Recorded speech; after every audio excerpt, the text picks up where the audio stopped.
us on every edition as we x-ray men and women of impact on Reward for Hard Work.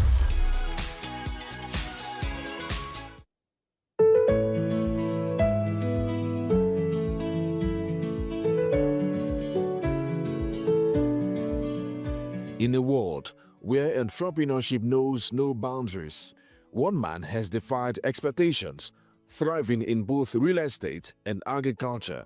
Meet Onyolu Israel Chima, the dynamic CEO of Sinoco Nigeria Limited. Chima Israel Onyolu will pass easily for your next-door neighbor. Yet, he's one of the young silent millionaires leading the construction industry, especially in Delta State. At a young age, Onyolu Israel Chima has built a real estate empire that caters to modern housing solutions. As the CEO of Sinoco Nigeria Limited, he has redefined property investment with innovation and integrity. I was working under somebody, so I thought about it that I could start up my own thing. Because I have already learned the in and out of it. But the problem was that who was going to give me a job? So I was in my room one day. I received a call from an old friend.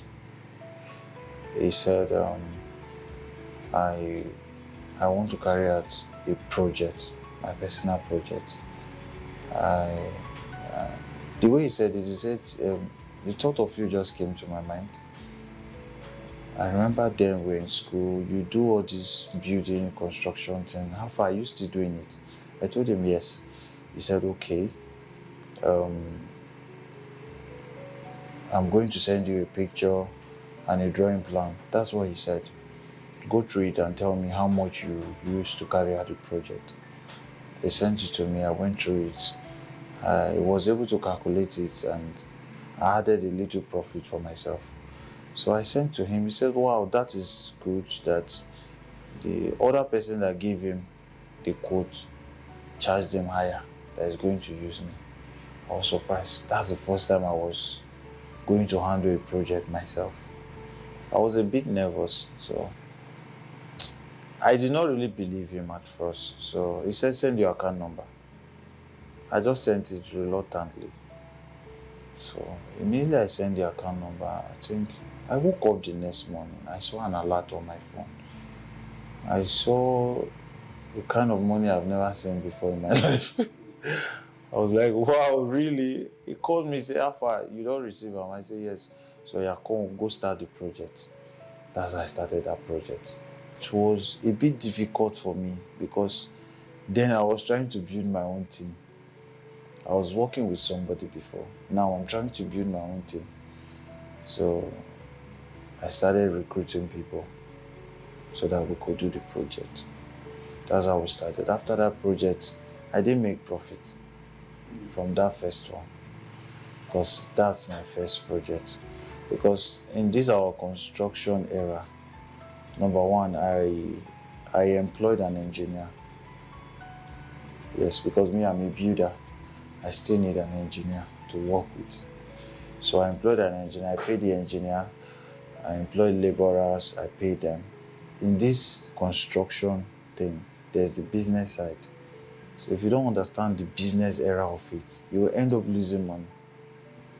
I did not really learn that aspect from the person I was working with before. So I had to learn from mistakes. I'm a very fast learner, yes. Started learning from my own mistake. But there's something that have helped me, good job. And jobs are always coming out good. So even when I didn't gain from that first project, someone else saw it and then they liked it. They gave me another job. So I learned from my previous mistake. I was able to make some profit from there. So from there, I started raising money for myself. Then I was able to raise a good amount of money. I started going into real estate too. I will buy land, I will resell. At times, I will buy for some persons. I will sell to I started building duplexes and I started started building residential houses. Just gradually. That's how I started growing from there. So I always tell young people, there are different ways for you to make money. Seriously. Even if you don't know how to do the thing, tell the person you know how to do it. Go and do your research. Look for those persons that are good, that knows how to do it very well. Get those persons. Collect your money, add your profits. That's business. Then you pay those people, they work for you. Supervise them, make sure they do it well. That's all. You've created a career for yourself from there. As they are doing those things, as you are doing those things, you're learning that same business. You're learning it. That's the truth. There's some hard work you don't even need to learn. But you get the job. You get the job, you collect the job, and then you look for those that know how to do it very well. Give them the job. Even if you are making little, still okay. The professionalism his firm put into its construction has not only spread to Lagos and Abuja, but to faraway Togo, where him and his team are currently working on a hospital. In this construction thing, price of road will go up, everything will go up. And you know all these things are being controlled by dollar rate. Once dollar starts pumping up, everything starts going up. You start having issues with your clients and all that. So it takes patience, and you keep explaining to them and all that. There are some clients you fall out with, you end up terminating the project. There are some that will really, we've had it. We've had a lot of experiences like that. Yes. Over inflation, some clients, they will not want to continue their project. They will say, no, we cannot do it no more. We have to terminate it. That's just how it is. But at whose loss? At our own loss at times. At our own loss. You know, at times you have to bear the loss to keep your name. It happens in business. To keep your name, to keep your name, because in this business, you come around different personalities, different characters. There are some clients that will not understand, no matter how you explain to them. They will not understand. So at times, you just have to let go. That's the truth. You have to let go. You're building a residential house for a client and he releases money. That might be the only money he has to build a house. So if you come back and you are telling me inflation have affected our contracts, most of them will not understand. That's the truth. Some will understand. There are some clients that will come and say, okay, we can't pay this. You know, at times we might have 15% increment. Some clients will say, we can't pay this, can we renegotiate? We'll say that we'll renegotiate. If we're making 5% from the total contract before, it will have to reduce to like 2%. That's the truth, because we have to bear the loss just to satisfy the client. Join us on every edition as we X-ray men and women of impact on Reward for Hard Work.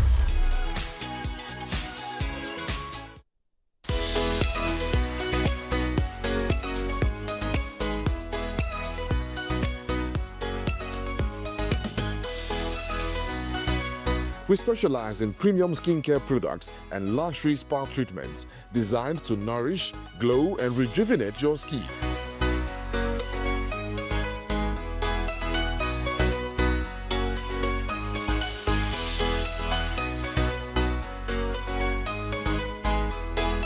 From brightening body care to deep cleansing facials, teeth whitening and scaling, pedicure, manicure, skincare products, waxing, we help you achieve healthy, radiant skin using safe and effective ingredients.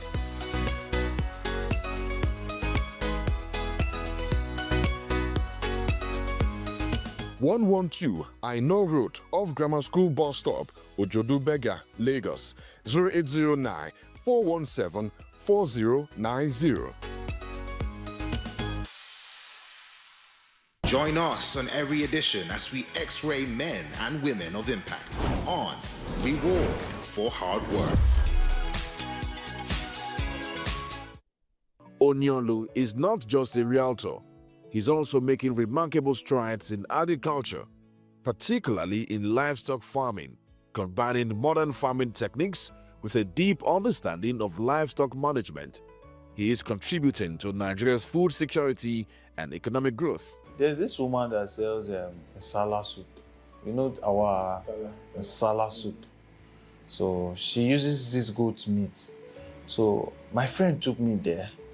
We sat down and we ate. I saw crowd there. I saw crowd. Anywhere I go, I always see business opportunity. I saw crowd there.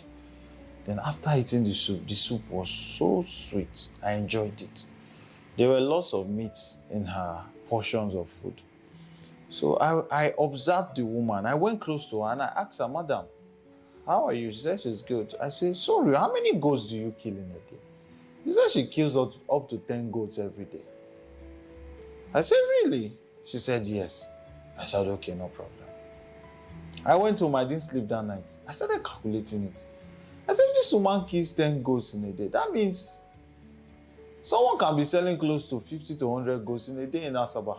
Because she's not the only one that sells that kind of food, another fast food. See, if I'm selling 100 goats or 50 in a day, and I'm making 10,000 naira each, that's a lot of money on a daily basis if I'm able to get these customers. Then I went to acquire a large area of land. I fenced it round. I started building the goat pen immediately. After building it, I started doing my research. Then I went to ask her, I said, "What kind of special of goat do you guys buy?" She told me, she said, "This Dankasa." She said, "Dankasa." I said, "Okay, what's Dankasa? I don't know." So I pretended like I knew Dankasa. So I have this man in my church that is from the north. I observe he knows more about cow and goat. So I explained all these things to him. He said he's saying that he can help me do it. I said, "Okay, fine." So I started doing my research. I brought in the goat. Then I told her, the goat. Okay. When I saw the price they were selling goats in the north, and the price they were selling, I saw that the profit is even more than what I calculated. I said, "Wow, this is good."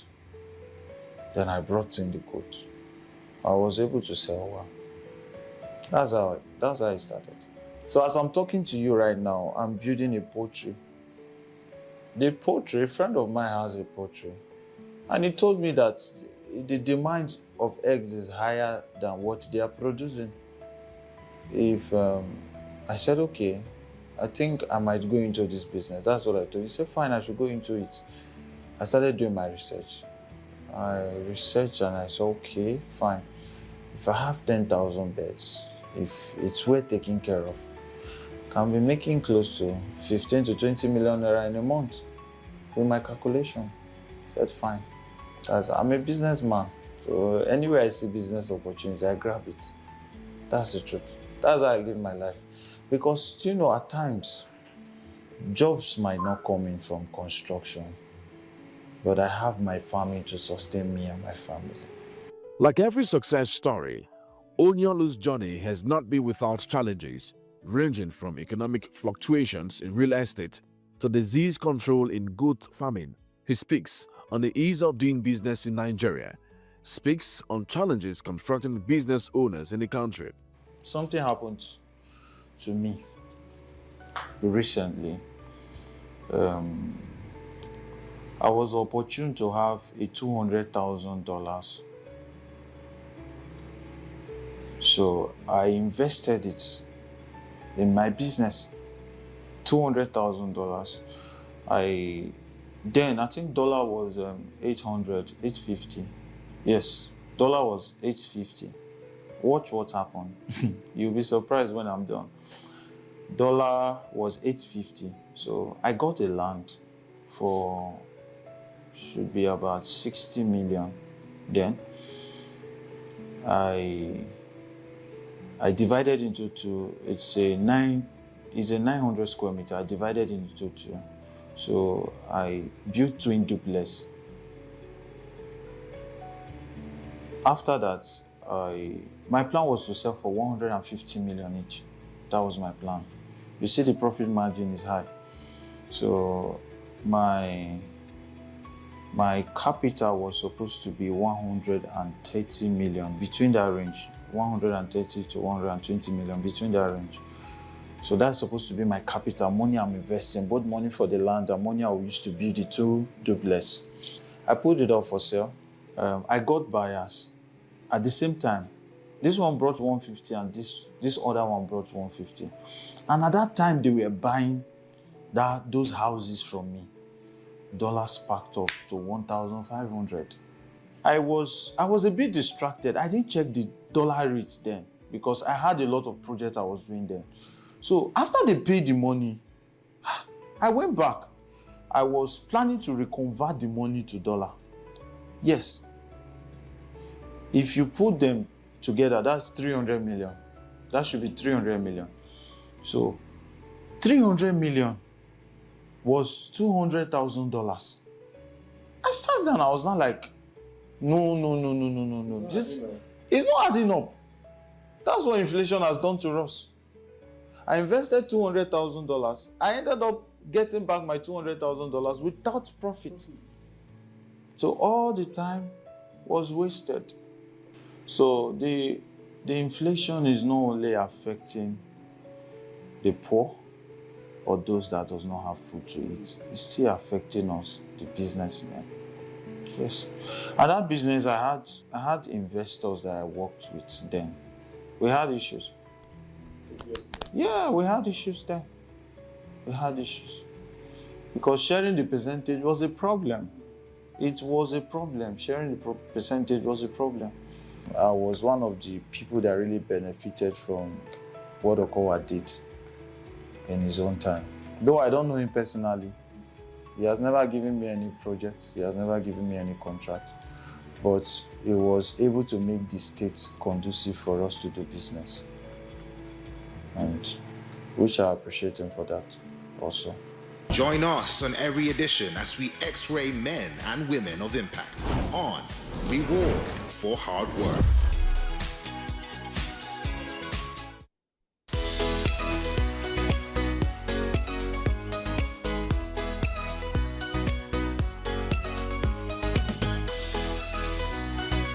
We specialize in premium skincare products and luxury spa treatments designed to nourish, glow, and rejuvenate your skin.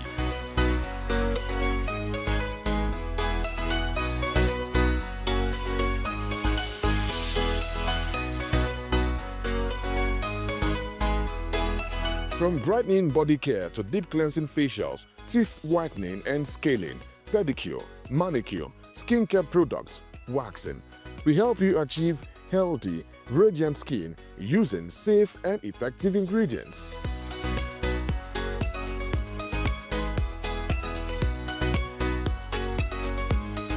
(112) Aino Road off Grammar School Bus Stop, Ojodu Bega, Lagos, 0809 417 4090. Join us on every edition as we X-ray men and women of impact on Reward for Hard Work. Though business-oriented and yet politically exposed, Onyolo speaks on what government can do to improve the economy. Who is at the top plays a major key role actually, but let's not just blame the president alone. What are the local government chairmen doing? What are the governors doing? That's the truth. What are the senators doing? That's the problem of this country. Let's not just blame the president alone. Nigeria is a big country with different mindsets, different kind of persons. Nigeria has different local governments. We have different dialects. We have different ethnic groups with different ideology. We have Christians, we have Muslims in this country. We have the traditionalists. So the problem of this country is not just from the top, it's from the grassroots. That's the truth. Where I blame the top is that they have not been able to get the persons that are capable to handle specific offices. That's where they have the problem. When you are running for the presidency, you should get your team ready. This guy is going to handle the economy. You'll be the CBN governor. You'll be this, you'll be this. With their capacity. You don't just give somebody post because the person supported you in election. No. That's where they have problem. That's where we have problem in this country. If I'm running now as a governor of this state, I will have a lot of persons sponsoring me. I have a lot of friends. All of them have their own personal interests. Me as a governor, I work differently. I don't know if this statement is going to go against me, but I will make this statement. See, as a governor of a state, you don't give out offices because the person was one of your sponsors during your election. No, you don't give out public offices as a souvenir for supporters or as a payback. It's not done. That's the truth. It's not done. We have some persons that are capable. We have young people that are capable. Bring them into the game. That's what you should do. That's where this godfatherism, yes, that's where it has brought us. As a governor, I will go and get somebody I know that, okay, is not capable of handling, let's say, the financial aspect of the state. I'll go and bring in somebody that does not know anything about finance, because he's one of the people that has supported me, or he's one of the people that my godfather has pointed to me. Give this person appointment, give this person appointment, give this person appointment, give this person appointment. That's the stupidity of this country. It doesn't work that way.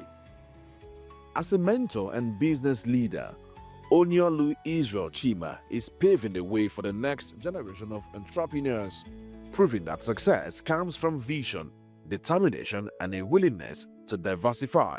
From real estate to agriculture, Onyolu Israel Chima exemplifies the power of ambition and innovation. His journey is proof that with hard work and vision, anything is possible. There's no regrets. The only regret I have is how I wish the country was a bit better off than the way it is now. That's my only regret. On my personal notes, my only regret is my dad. That's my only regret. My dad is late. Yes, a short period of time, him and my mom came back together. He died. So, and I always wish he was alive. That's the truth. Though I didn't grow up with him, you know how it is, you know, growing up with your dad. The little time you had to spend with him, death just came and took him away. So I think that's the only regret I have for now. Every other thing is perfect.